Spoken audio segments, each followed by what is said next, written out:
wherever you are in the world. I'm Dr. Stroma Cole, Co-Director of Equality in Tourism, and I have the huge privilege to introduce you to the first Inequality in Tourism and UNEP's webinar series, exploring the importance of gender equality in the tourism industry. This is a series of 3 webinars supported by the German government's climate initiative as part of Transforming Tourism's Value Chain project. It's wonderful to see so many of you. We've had over 500 registrations from all corners of the earth. And it just shows how incredibly important this topic is.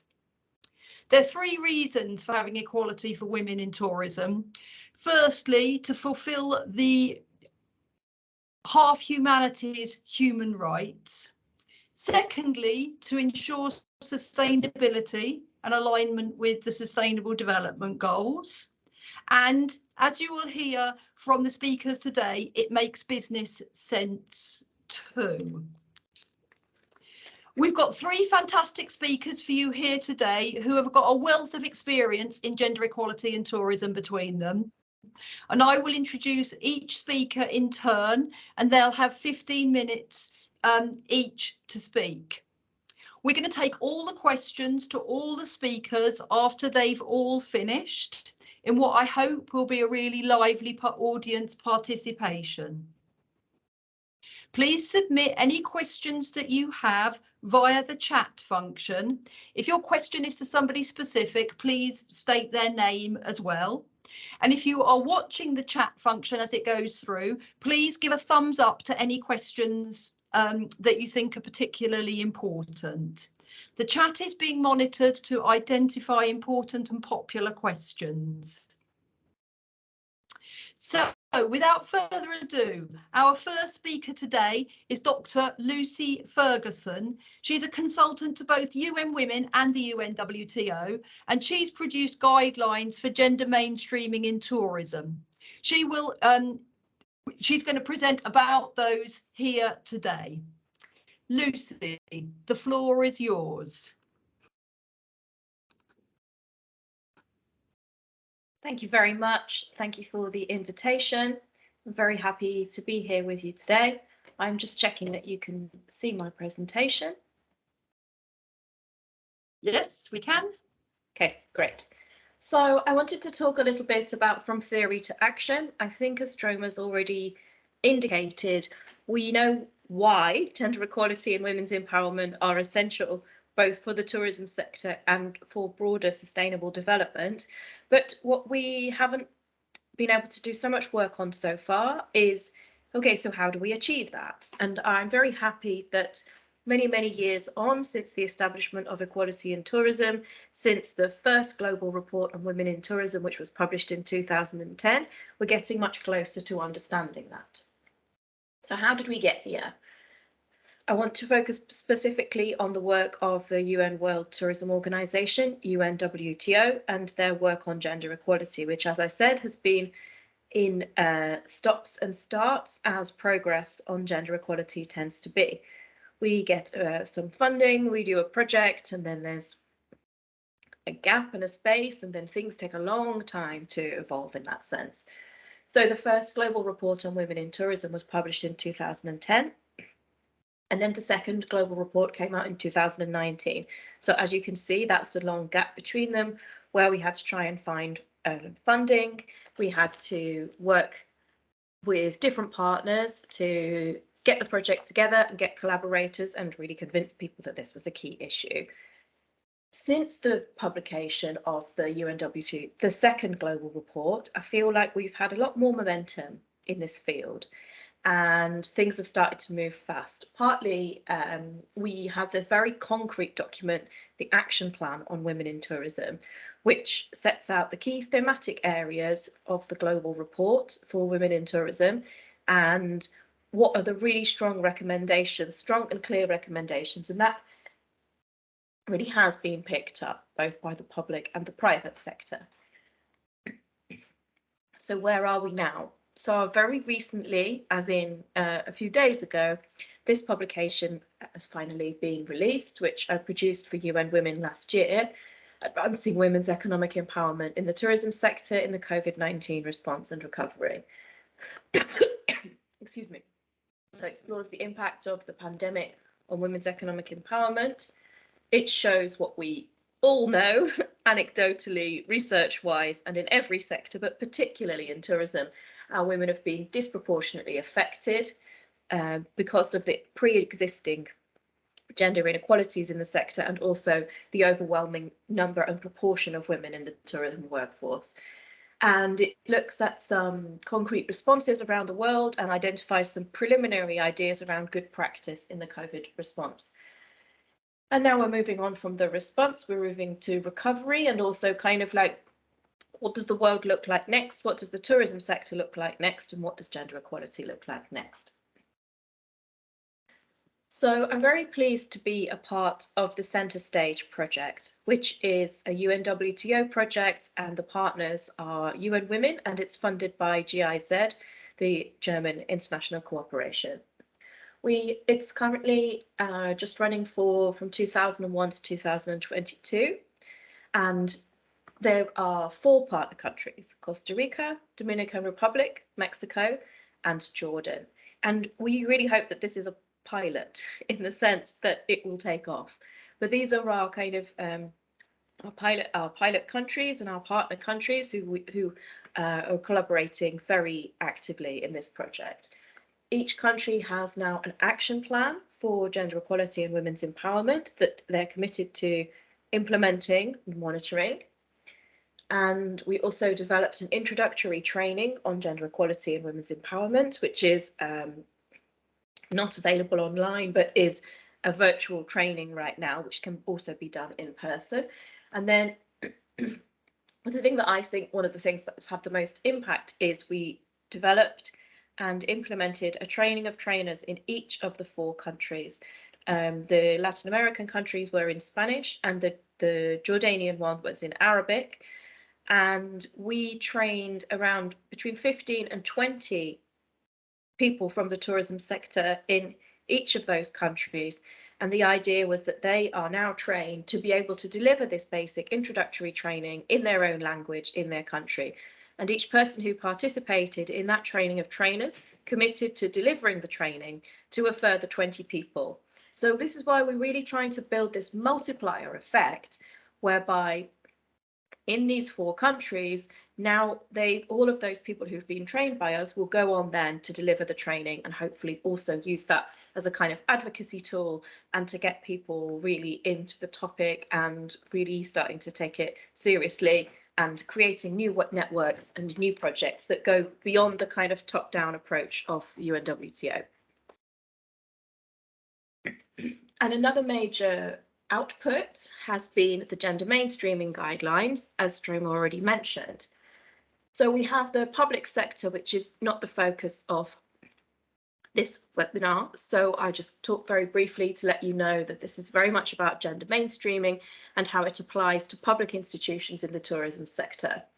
And it's about not just the programming aspects, but also the internal, operational, institutional aspects of public sector tourism organisations.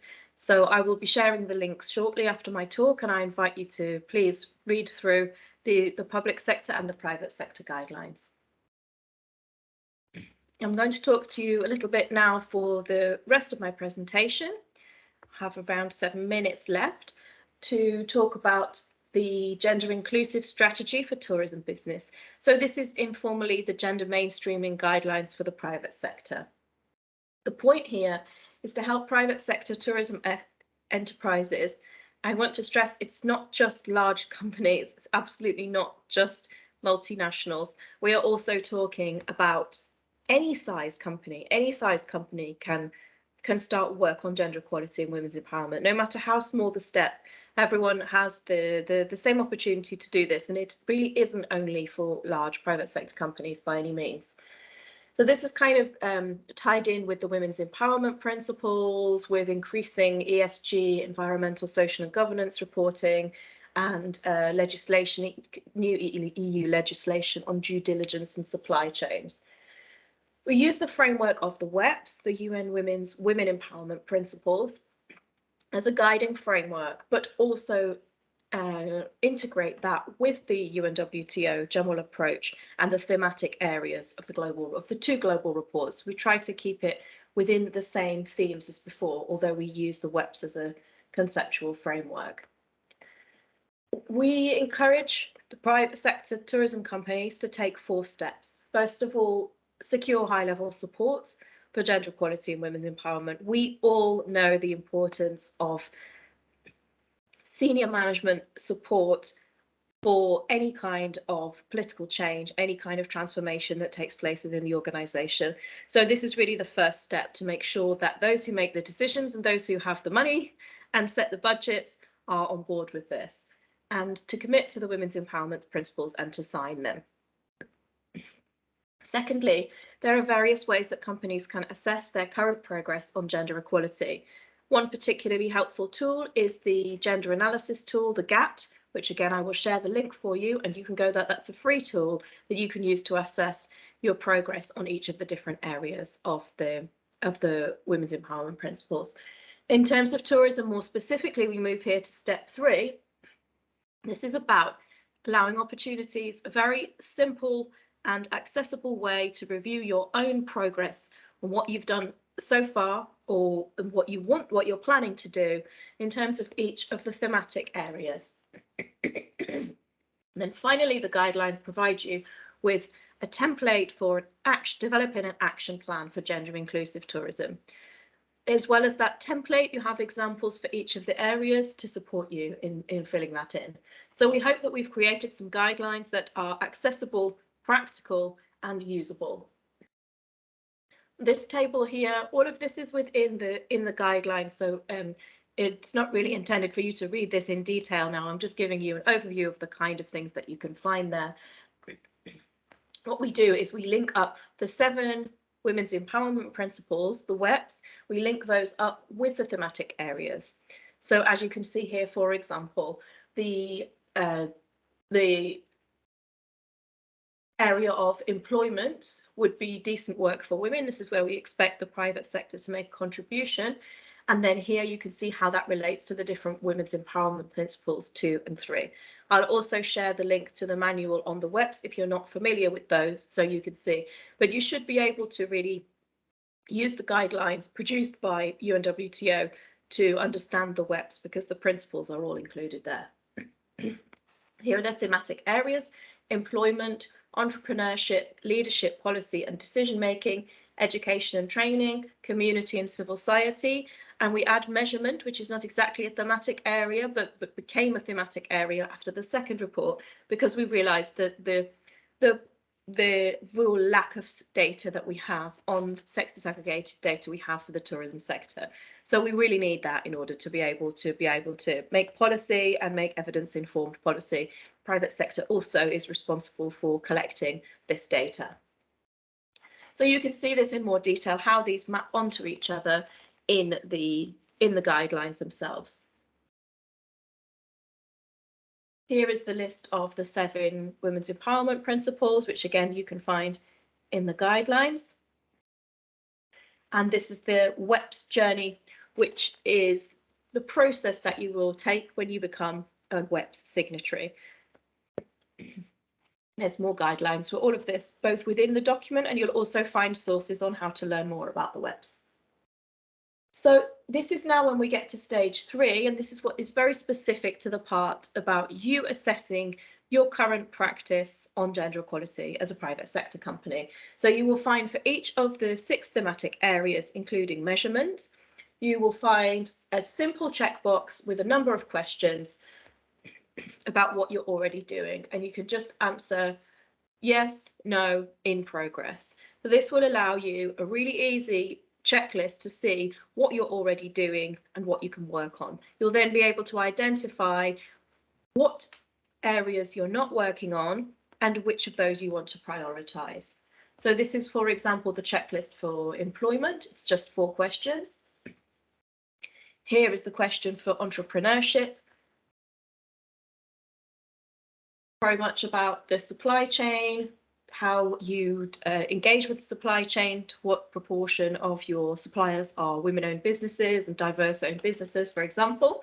So again, you can take that, you can do those questions there. Leadership, policy and decision making. So the document takes you through each of these areas and allows you to conduct a simple self-assessment exercise. You can find all of these in the document. I'm just showing you them here for reference so that you know how to identify the different aspects of the process. And then at the end, what you will find is a matrix where for you to complete.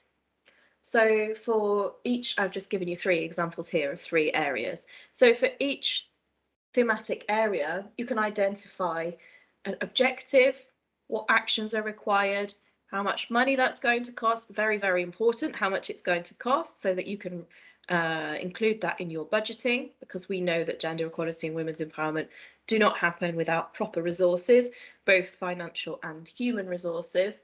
How long is this going to take? Who's in charge? And indicators. So how will you know when this has happened? And you have an example for each of the thematic areas that will help you to complete this if you don't know exactly how to do it. If you're interested in doing this, then we encourage you to get in touch with us and we can support you in this. So I'm just going to close to think about where are we going. We've looked at where did we come from, where are we now, and where are we going, and how can you engage? One of the main things, as you can see from the way that the work is presented, is to sign the Women's Empowerment Principles.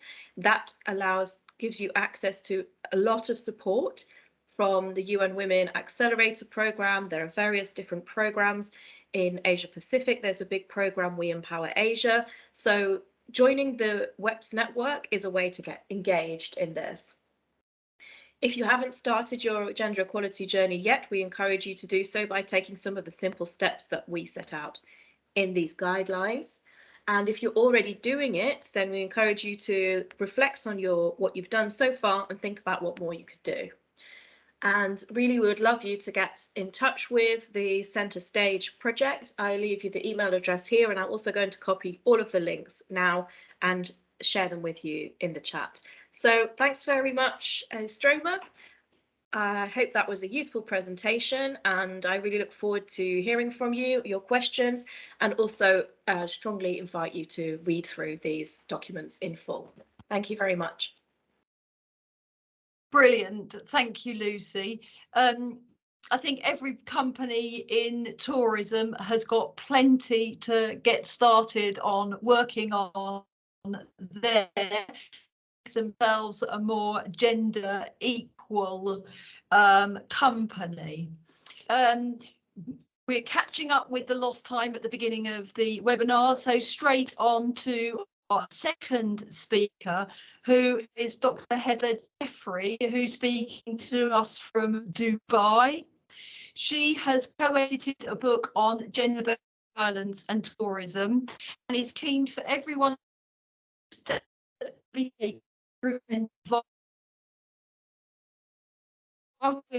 women in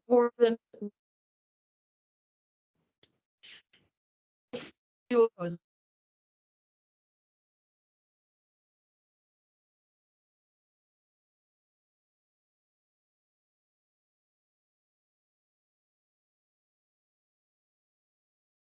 Not very.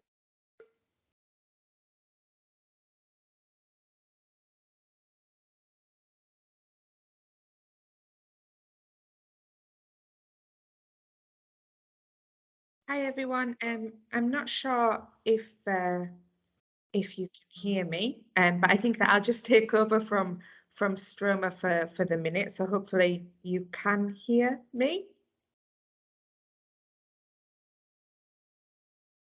Yes, we can hear you.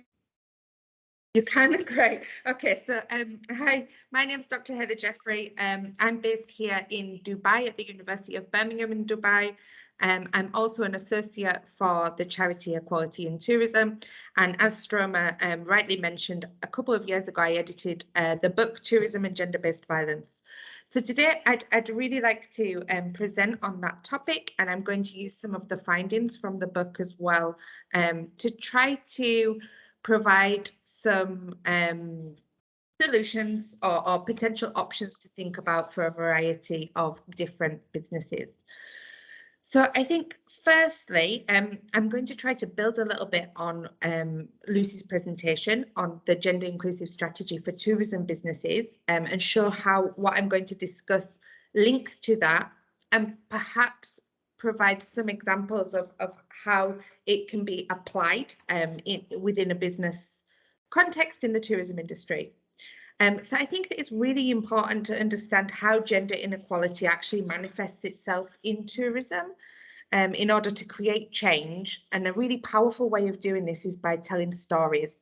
So in today's presentation, I'm going to draw on some of the fieldwork that I've carried out in Tunisia, Malaysia, and Argentina, alongside my own experiences working in the tourism industry in the UK, France, and Spain.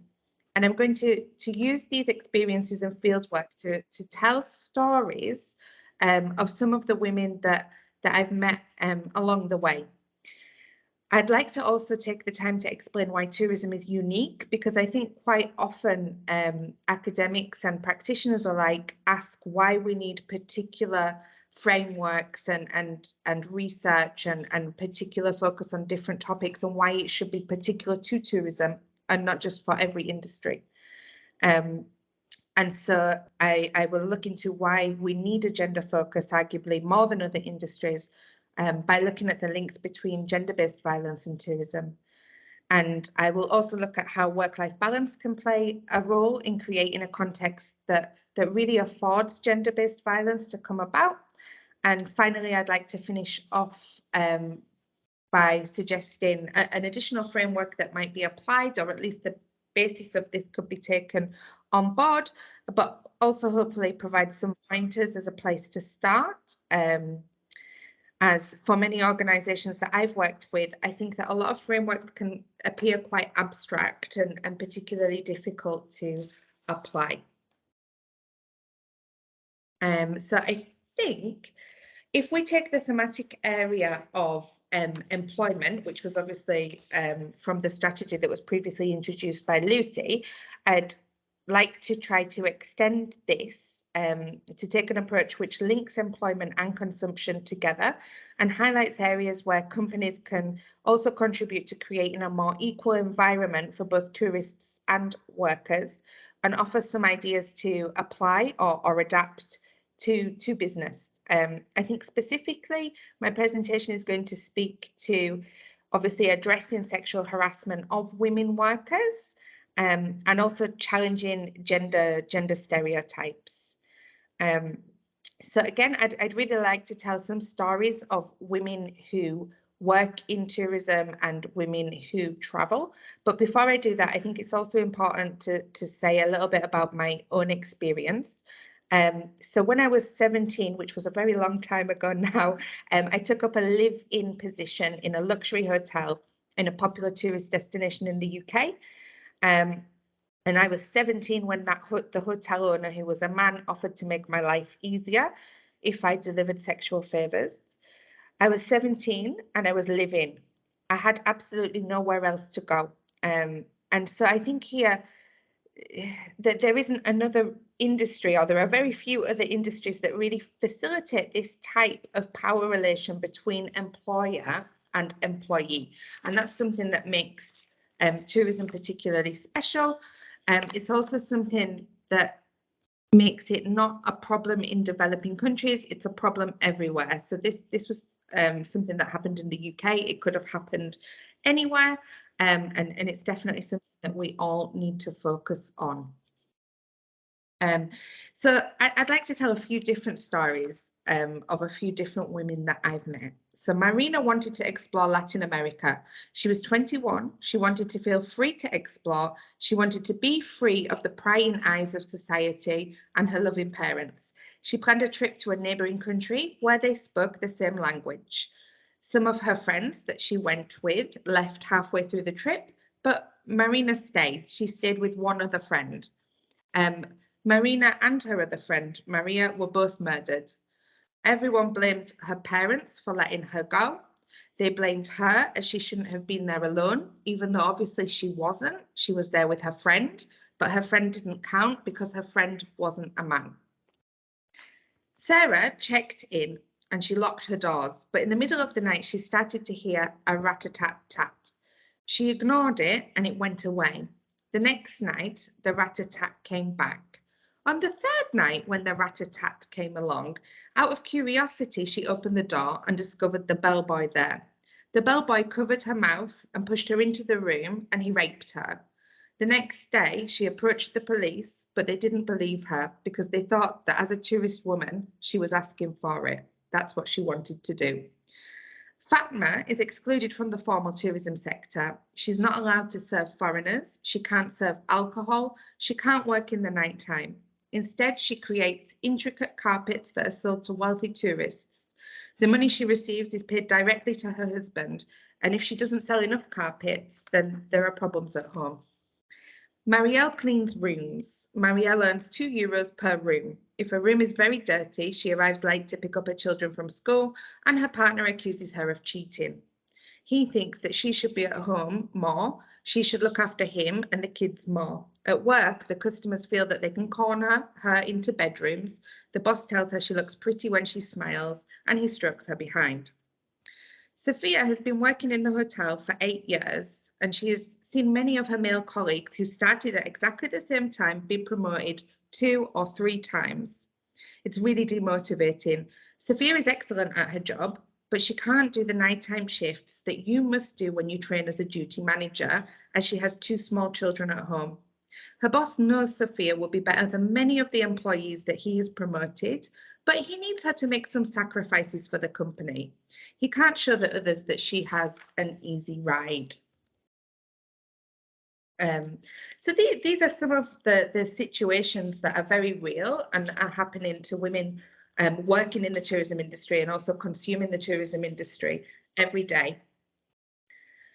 So what exactly is gender-based violence? Well, I think that the most complete definition that I'd like to introduce is actually violence against women. So not gender-based violence, but violence against women. And the reason why I'd like to introduce this definition is because it includes physical, sexual, and psychological violence. What's the difference between gender-based violence and violence against women? Well, gender-based violence acknowledges the privilege and power. And even though both concepts do focus on women, gender-based violence understands that violence is a manifestation of the perpetuation of gender inequality. And so that's why gender-based violence, it's a very important concept, and it's very important to use that wording. And yet, obviously, violence against women is a definition that's much more applicable, something that we can easily understand, and something that's much more complete of the various different situations that we might find ourselves in. So when we talk about violence against women, these statistics are from 2015, but they're quite alarming when we see that 1 in 3 women have experienced physical sexual violence at some point in their lives. I've been asked several times, why do I focus on women? Why am I not focusing on men? And part of the reason why is because women are much more likely to experience gender-based violence than men are. Men are much more likely to be a perpetrator of gender-based violence than women are. And so this is why I tend to focus on women, but I will introduce a few different ideas of how we can focus on men in order to attempt to address this issue in the tourism industry. Obviously, even though these statistics are very alarming, there have been major changes since 2015. We've had the global pandemic, as Lucy rightly mentioned, and this has meant that the situation has been exacerbated for many women. And I would also argue that violence against women is exacerbated in the tourism industry. So what makes tourism so special? This graph really depicts the links and between tourism and gender-based violence, but these links here are separated into consumption and production, but that's not an easy separation to make. I think that there are many instances that impact women, whether they are tourists or employees, likewise, and it's the areas that we can address for both. Things such as erotic liminal spaces, such as the hotel room. We can think about how we address that for both women who work and consume tourism spaces. So when we edited the book, Tourism and Gender-Based Violence, some of the links that really came out between gender-based violence and the tourism industry included things such as the patriarchal structure of the industry. Now, in the graph, obviously, you can see that patriarchy is included outside of the wider framework. It influences tourism, it influences absolutely everything that we do. It's not something that's unique to tourism, but it's something that we can address. So here we often find men in the top positions. So even though the tourism industry is feminized, we often find men in directorship positions, in top CEO positions, and women really struggle to make it up the hierarchy. We also see exploitation of women. So we see exploitation of women in marketing materials, in advertising, as well as obviously in the industry, where we have a high number of young, unskilled, perhaps immigrant women working in the tourism industry. We also find the reproduction of gendered divisions of labour. So women tend to be doing women's work in women's roles, and men obviously take those leadership positions. We have a severe issue of limited data. So getting data for how many women have faced gender-based violence in the tourism industry is really difficult. There isn't the reporting that we need. There's an issue of male as norm. So here, this influences absolutely everything from how we design hotels, how we design travel spaces, transportation, buses, airplanes, to who is allowed to travel, who is allowed to be in these spaces. There's obviously masculine backlash. The hotel is a sexual space, and as we edited the book in various different countries, women reported unwanted touching and verbal abuse on transportation, as well as verbal and physical harassment too. So I'm going to try to keep time here.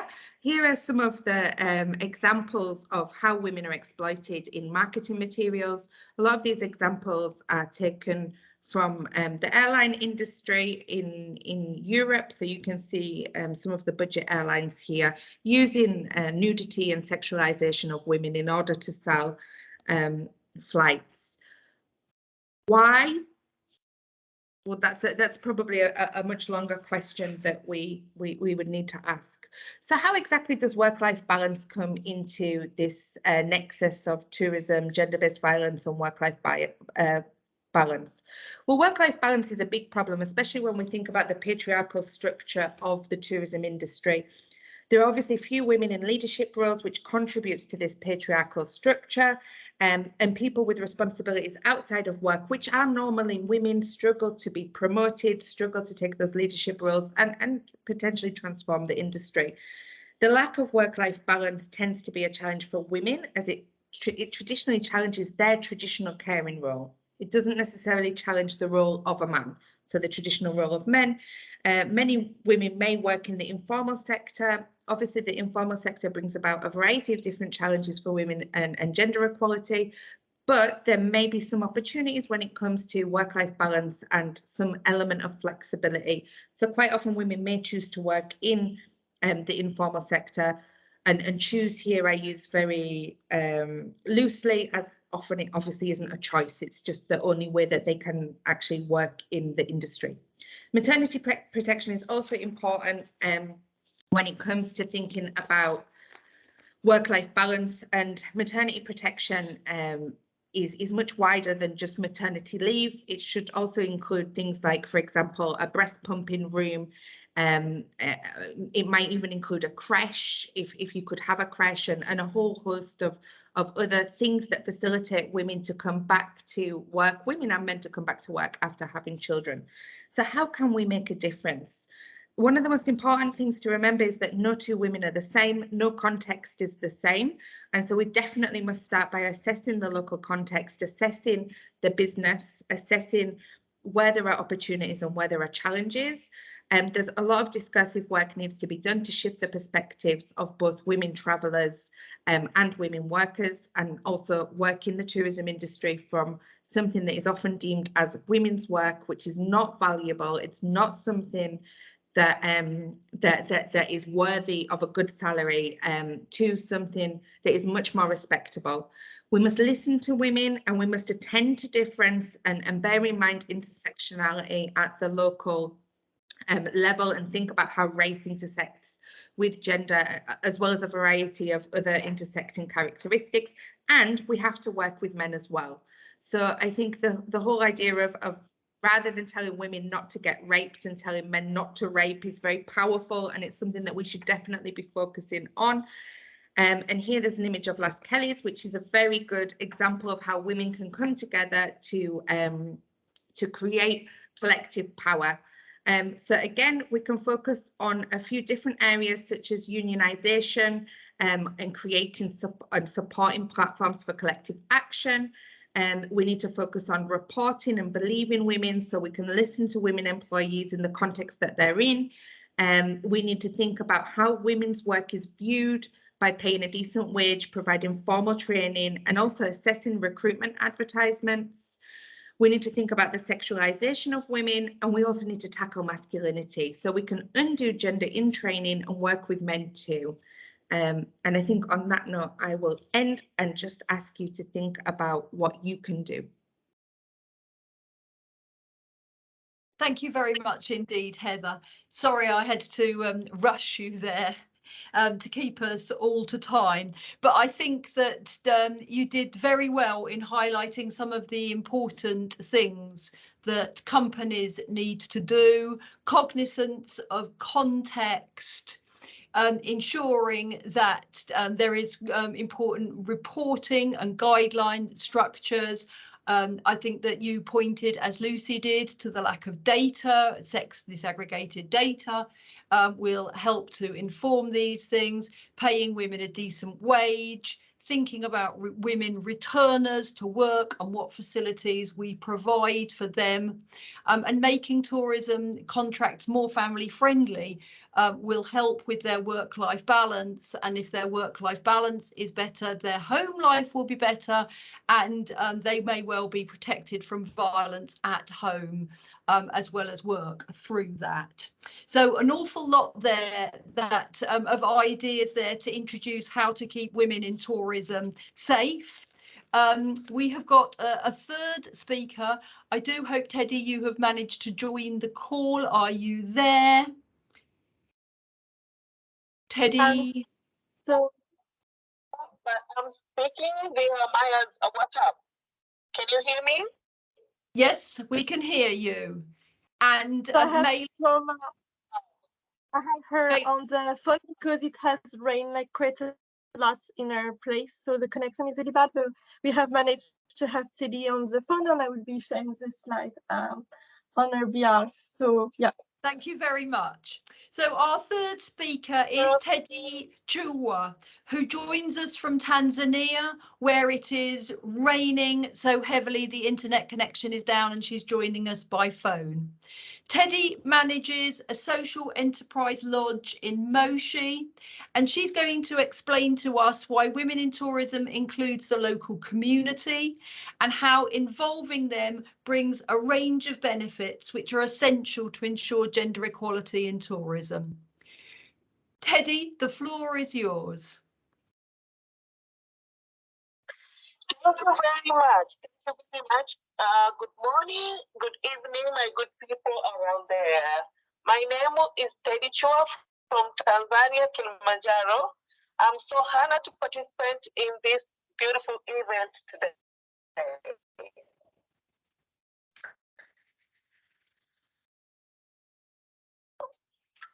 to Samaris Lodge.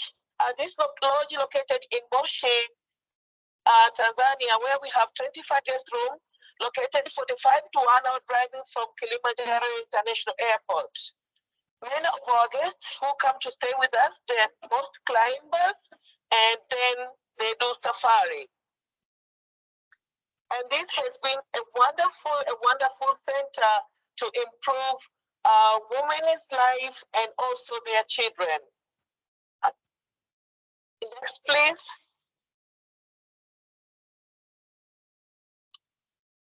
Maylis, can you move the slides on, please?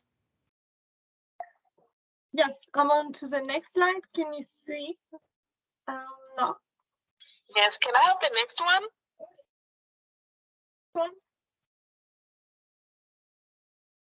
The next one, please, with hotel, because I have done with my introduction. Thank you so much. Thank you so much. As I said before, we have 25. The previous one, please.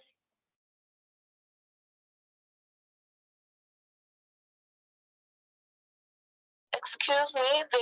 Yes, thank you very much.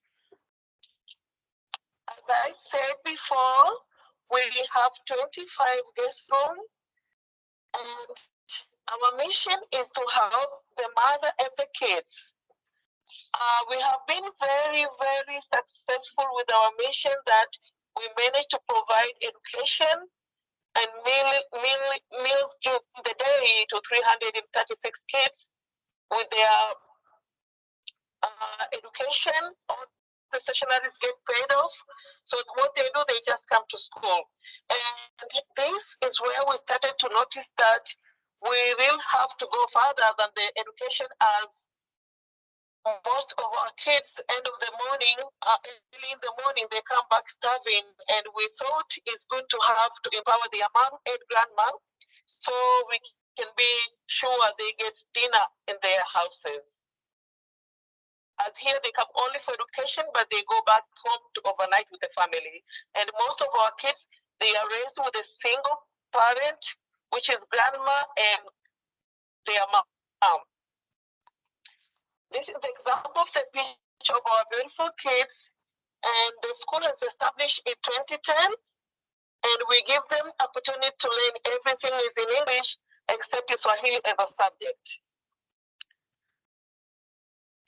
The point where we recognize the needs of the local women and the kids is one day one of our ladies, she get fall down in assembly morning at 7:40, and when we talk to her, she tell us she didn't get dinner. So we called the mom, and she was being raised with only a mom.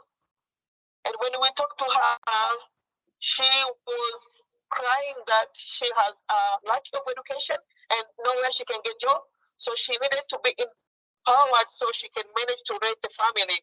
And it's when we come to join, it's when we come to build a relationship after seeing what much needed around on 2017, and we decided to join with Equality in Tourism to train the poorest women farmers in the local village and to supply with the hotel chain with the higher quality of organic produce.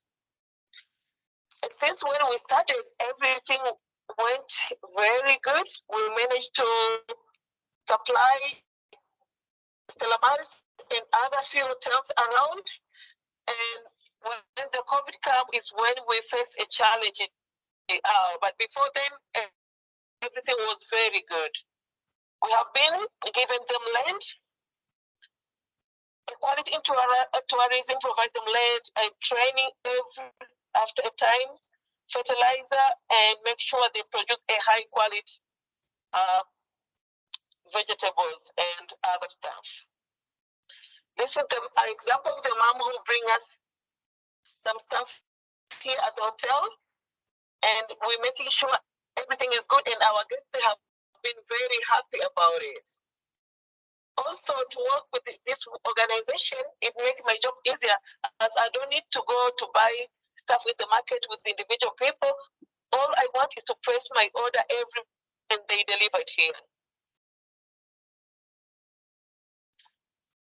The best thing is I make sure my clients, they have the organic food, which is very good, supporting local farmers, investing in my community, which make me very proud, and also community pride to the successful of Stella Maris. Next one, please.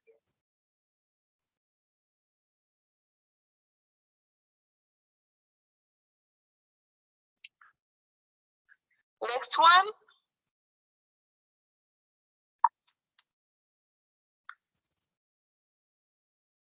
We started with a small group of 30 women, but until now we have trained more than 120 local women, and also they improve their life standard. As I grown up in this village, I have been around, like visiting them here and there, and I can see the families are happy, the kids are happy, and also they increase their standard of living, which makes me so proud. Next one, please.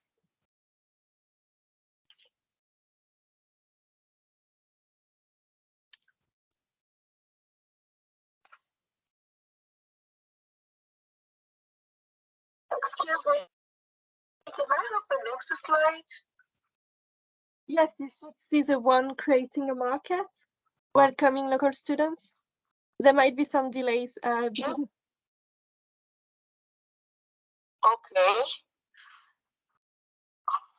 So we are in the market now? Yes. Well, yes, as the hotel business in Tanzania sometimes is not very like formal, so you can even have, we think about, sometimes you might have even guests who work in without a reservation, and as you know, early in the morning you have to restock your stuff that you need for the day, depending on the number of people you're going to have.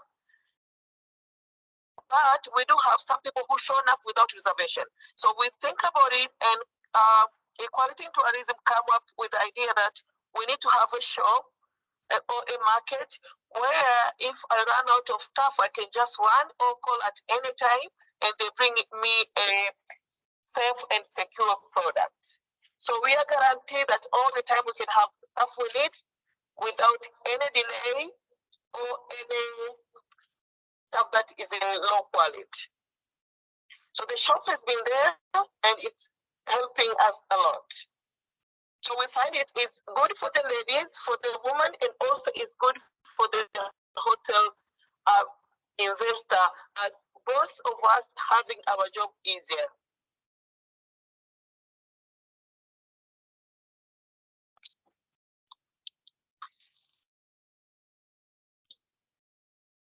We are on the slide with welcoming local students now. Okay. We are on the slide welcoming local students now. Okay. With the Stella Maris Primary School and Hotel, we also go further. We do empower a local school for girls. We have a partnership with More Than a Drop, is where ladies who didn't make to go to secondary school or university, they have opportunity to learn a hotel school for free. And Stella Maris, we take them as internship. So they come to stay with us. The first period is for 3 months. We train them in different departments, as we have housekeeping, reception, kitchen, laundry, gardener. So they go through all the section. They go back again to school for the study, and they come back for more 3 months. So total, the time we stay with them is 6 months. We provide them accommodation and meals. And when they are ready to get a job, we try to reconnect them with the hotel of our friends, like hotel chain, we know them. Or if we have an open vacancy, we can take them. Also, Mama Kaum is a ladies' school where she is trying also to empower more ladies so they can be strong and depending on themselves when they're grown up. As for history of my place, women, they wasn't having more power in the family. I grew up with my grandma, and I see like we were farming, but she is not allowed to sell anything. My grandpa is the one who was taking the stuff to the market, and also my grandma, she's not allowed to know even how much he gets it from there.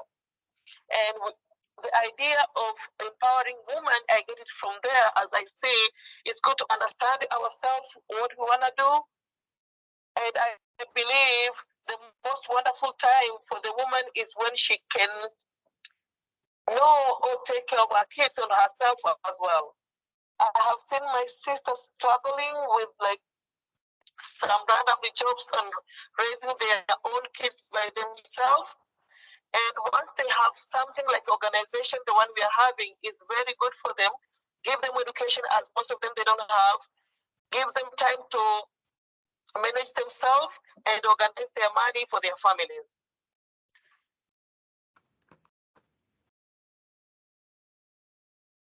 Next, please. So now we are on lessons learned. I don't see it.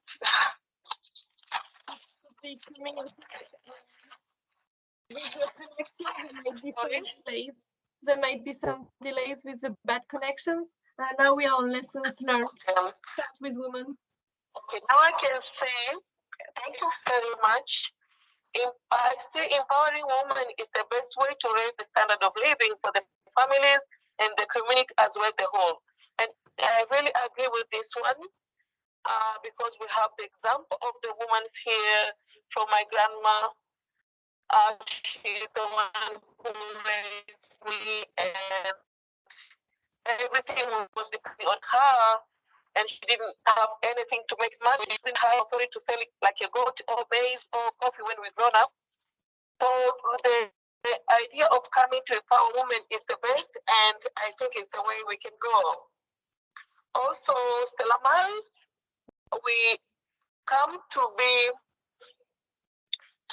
successful as we have a good relationship with the community.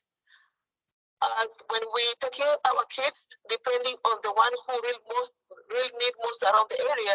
So we have the community leaders. We give them power to choose who need most around. We have the church leaders. We give them power to choose the kids who need most around the area. Also, we have the mosque leaders who know who need most around the area. We give them offer to choose the kids.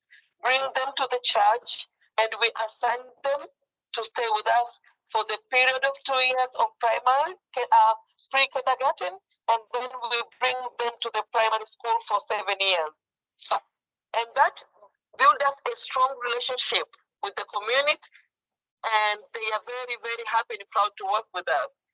And that example leads us to also get these ladies together that now they are very happy and proud about their life standard increasing. It's always very good to initiative should be at the core of your business and be visible to customers throughout their experience to connect to the mission, educate customer on your mission and work. And this is where we really get good successful as Stella Maris. We are #1 hotel in the region with a beautiful 5 stars, and also all of our guests really leave a good review of our food, which comes also straight from our women farmers. We have the best vegetables, we have the best carrot, and we are both happy. Thank you very much. Thank you very much, Teddy. You managed via WhatsApp to present the wonderful story of your lodge in Moshi and how it supports the local community in so many ways. And it also introduces us all to the importance of the supply chain, the value chain, and empowering women within that chain. It's not just within the context directly of tourism, but it's through all those connections that tourism can be such a forceful a force to empower women in so many different ways and have such a wonderful impact. So we are going to move on to the questions, but just before we do move on to the questions, I have got want to share one slide with you and make a hugely important announcement. And that is that in association with ITB Berlin, Equality in Tourism will be presenting the first ever International Gender Equality Award in Tourism. This very long overdue award will help to identify best practice. It'll drive improvement with regards to gender equality. It'll celebrate excellence, and importantly, it will reward leaders in the field and make everybody want to get on and improve their gender equality when it comes to tourism. I'm sure you will all agree that this is very important, but a very overlooked aspect of tourism. And we're really excited that ITB Berlin has approached us to present this award at next year's ITB in Berlin in 2023. It's all very new and exciting for us, and we hope you will be equally excited. And it will be for organisation, however small, however big, who are really driving excellence when it comes to equality in tourism. So stay tuned, keep an eye on what's going on our website, and you'll be able to find out lots more information about that. So it's now time for us to move into the chat. Oops, sorry. I need to stop presenting to be able to see you all. And our first question goes to Lucy. Lucy, there was a question that asked, why did it focus on economic empowerment over the other forms of empowerment? Yeah, thank you for the question. I'm sorry if that's the impression that you got from my presentation, because that's certainly not the approach of the Global Report in Women in Tourism. We have two areas. The first area is employment. The first area is entrepreneurship. So we could argue that both of those, the key focus is on economic empowerment. But I would say that for the others, it's not about economic empowerment. The third one is about leadership, policy and decision making, which is clearly focused on political empowerment. The next one is on education and training, which I would argue is focused on social empowerment and education. And then in the fifth area is community and civil society, which is focused on political community empowerment at the local level and in the household and community level. So although that may be the focus of what we look at in terms of the private sector, because the private sector is really responsible for the economic aspects of the empowerment side. So if we're focusing on the private sector, then we would expect to focus in that area. But if you look at the private sector, public sector guidelines and the global report, you'll find that it's actually quite an holistic approach to different types of empowerment, and that economic empowerment is really just one part of this package. So I hope that's a clear answer. Thank you very much for the question. And a second question came to you, Lucy, about what were your criteria for selecting the countries to take part in the pilot? You mentioned those 4 countries, Sure. Mexico, Yeah. Costa Rica. So I just want to clarify. So there was you know, why, and other countries, people from other countries asking whether they can join. Yes, thank you. So I just want to be clear that I don't work for UNWTO. I'm a consultant, so I'm not actually part of the project management team or the negotiation or the contracting side. But I asked your question to one of the collaborators and one of the coordinators of the project. So I'll give you a specific answer. The center stage project countries were chosen in collaboration with between UNWTO, GIZ, and UN Women, and these were what was taken into account. The specific needs of the tourism sector in terms of recovery from the pandemic, point 1. Number 2, their viability for UNWTO, i.e. their member states.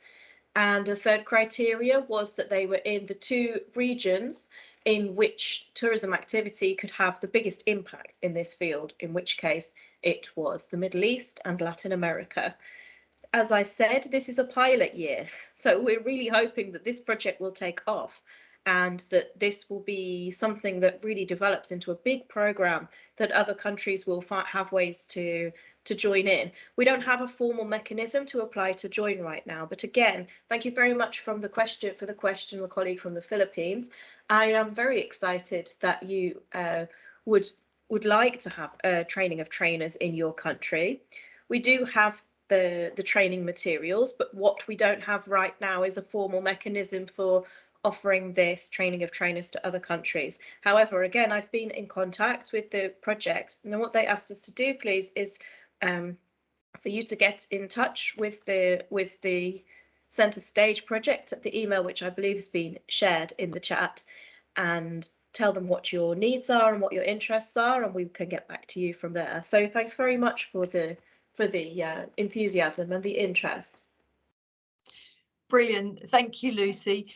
Heather, what would you have as one action which you believe would be the most effective for reducing gender-based violence in the workplace? So I think actually when it comes to eradicating GBV, the context is really important, and so it's very difficult to say that there's just one tool that would work absolutely everywhere. So for example, in Tunisia, I carried out some research with a hotel school there, and I was quite interested that all of the room attendants were men. And so I asked, oh, this is something interesting, you know, in Europe it tends to be women, so why is this? And it was told to me that this was to protect women, so to protect women and not having women go into bedrooms, which was kind of a little bit different and not something that I was expecting.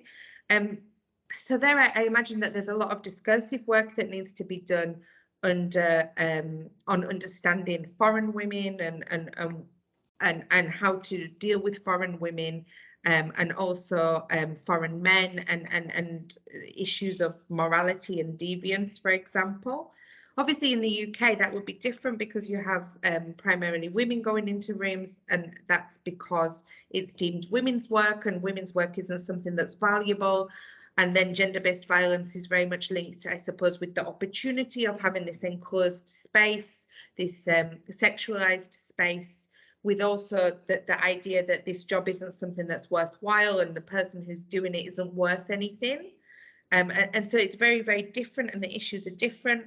I think that the person who asked the question mentioned panic buttons and also unite the union. So I think panic buttons are very important, but you also have to ask what happens after you press the panic button, because I know that some of the budget hotel chains in the UK, room attendants and evening receptionists have pressed the panic button, which is a phone, not the same like in the US where you have a button under the desk, and the police have stopped coming, or they've started taking their time because the police don't feel like it's an issue that they should be dealing with, but an issue that the hotel should be dealing with. And also I would ask, how do we stop the need to press the button? And I think here it's an issue of design, and you're thinking about how you design hotels, how you design those spaces. You're also thinking about how you train staff, how you train guests.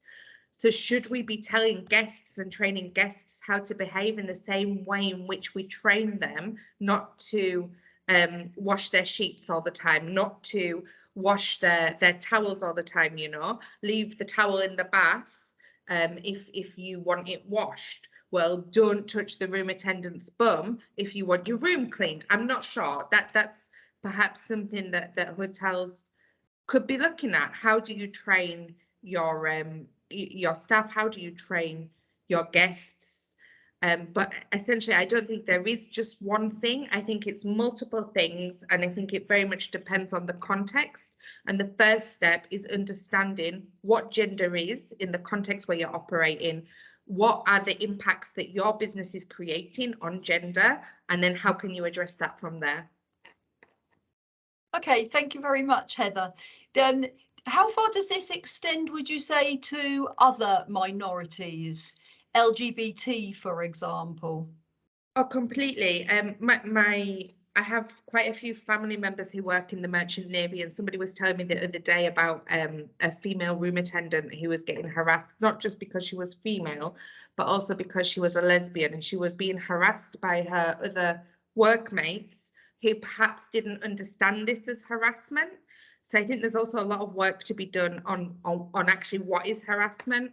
And when we think about other minorities, and especially the intersection with sexuality, that there is so much work to be done.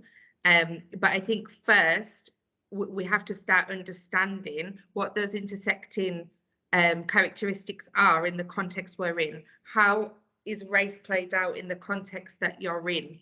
So who is the majority? Who is the minority? What does this mean? When it comes to sexuality, what issues are there? And how is that playing out? Obviously, in some contexts, much freer conversations can be had about this than in others. But I do feel that conversations are starting in many contexts. But it's definitely something that companies can start focusing on and start looking into and trying to get a greater understanding of how that's playing out within the context where they're operating. Brilliant. Thank you very much. Teddy, I hope you're still there and you can still hear us. We had a very interesting question about how men in the community reacted to the Women's Empowerment Programme. And I wondered if you could talk to that, please. Thank you very much, Stroma. We really having a big problem with the men's here. Nowadays, a lot of men end up like drinking a lot, and also most of the girls who empower, they are single moms. The men here in Tanzania, they can give you pregnant and run away, living with the kids is very, very common. So we are really having an issue of supporting those women with making sure they can depend on themselves, and also making sure the kids, they have dinner at home. At the lunch and breakfast nowadays, we feed in the school. Yes, so the men's, most of, I can say 90% of the women, they are singles, no men. So the few who has men, but men who cannot really do anything. Any single money they're getting is drunk. And also sometimes they can even come back home and want to steal money from the wife. So this is why we come up with an idea on empowering them. And also we have an organization that leading this beautiful women's name is Kuyeko, is dealing with all the law stuff. If any lady gets abused, they take care of them, because it's really, really common here. That's a bit sad. I'm sorry. So would you say that that the more enlightened men around Moshi are in support of the project. Do you have any male supporters of the project? Perhaps I should put it that way. Sorry? Do you have any men in the communities that do support the project? We do have few who support it, but majority is they just, our culture here means that they used to be on top of everything, and nowadays there are a few who understand what the importance of giving the woman's power and authority to run the family, but also majority they don't understand it, feel like we are becoming on top of them. Okay, okay. Maybe that leads directly into another question from the audience, which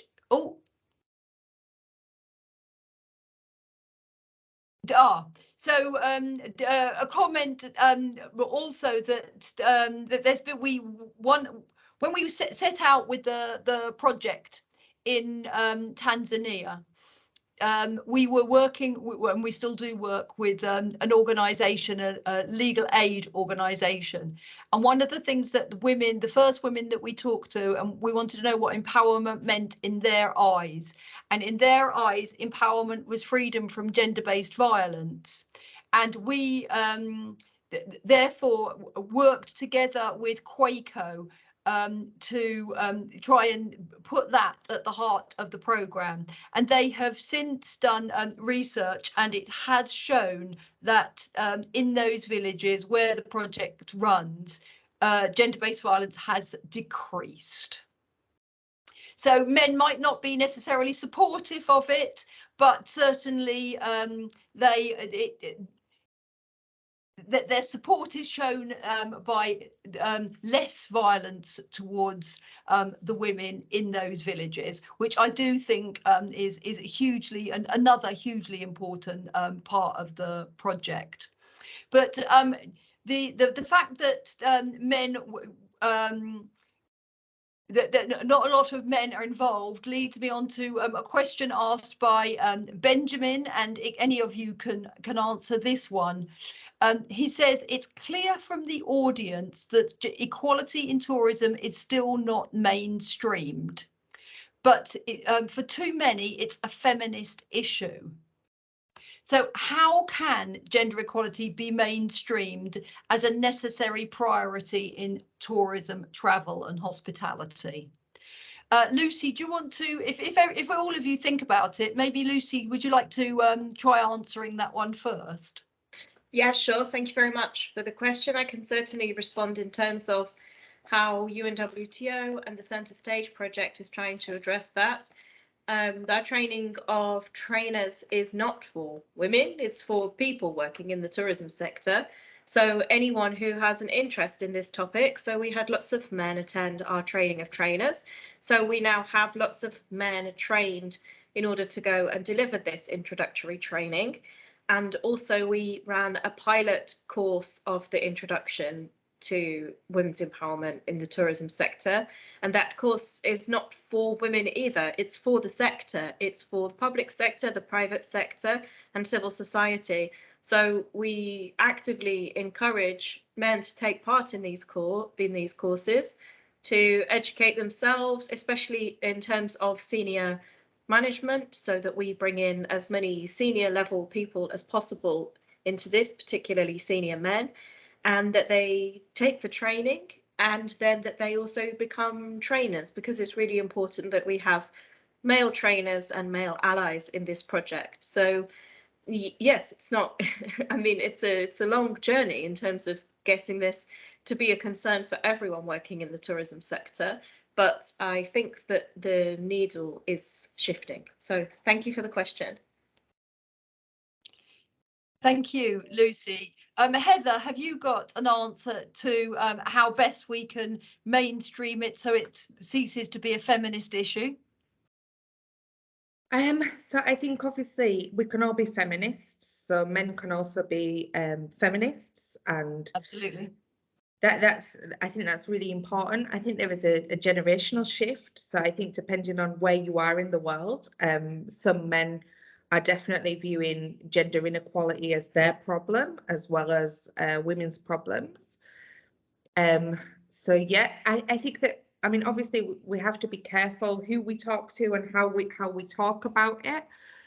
But as much as we need to talk to men, and again, men tend to be more often the perpetrator of gender-based violence than women. So this is definitely a key problem that men are part of. I think that also women tend to be take the brunt end of that, and so we also still need to focus on women, and we shouldn't lose a focus on women by trying to get men more involved. And I think that's a very delicate balance, isn't it, to not lose a focus on women while also attempting to focus on men. And I think that sometimes we run the risk of men joining initiatives like the He for She initiative and saying, yes, I am for gender equality, but not really understanding what that means, and perhaps not having anything to back up that. So I think, as with women, so we could also have women who say that they understand this and that they're for gender equality, but perhaps not living what they speak. So I think we have to, it's a very fine line, and we should definitely be careful not to shift the balance. But I totally agree with what Lucy said, and I think that all of those initiatives are absolutely wonderful, and definitely the train the trainer and is great, and it's for the industry in general, not just for women, but hopefully it will obviously impact women and their roles as well. Thank you, Heather. Teddy, did you have anything you wanted to add? I really do agree with both Lucy and Heather about the issue, and also what I'm thinking about is good to base on women, but also we don't need to forget our culture. Like the culture we have here and US is different. So whenever we're giving education or anything about improving the woman's standard, also is good for us to have women and educate them how important it is. Not that they're thinking like we changing their lifestyle in a bad way. So the culture is very important to still be there, because everything has the disadvantage and advantage of it. Brilliant. Thank you, Teddy. So have we got any more questions from the participants? Anybody else like to add anything?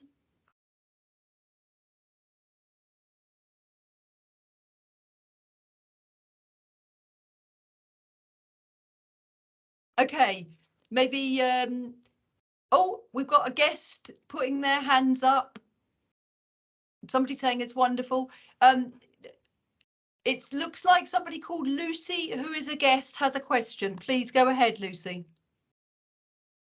Well, I'm not sure if that's me, but I just wanted to reiterate, I'm not able to access the chat. I understand that the links were shared at the beginning, but I just really strongly request them to be shared again, please.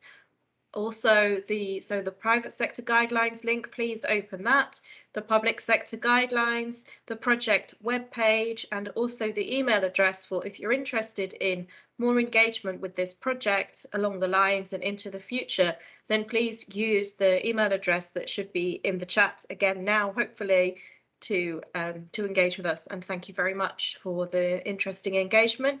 And I look forward to seeing the list of participants to know where you are all from, what country you're in, what organisation you're working for, which companies you're working for, whether you've signed the WEPs, because I don't know who you all are. So I look forward to finding out who you all were, and thank you very much for being with us today. Yes, thank you for that, Lucy. And I would also like, on behalf of us all, to say thank you very much indeed.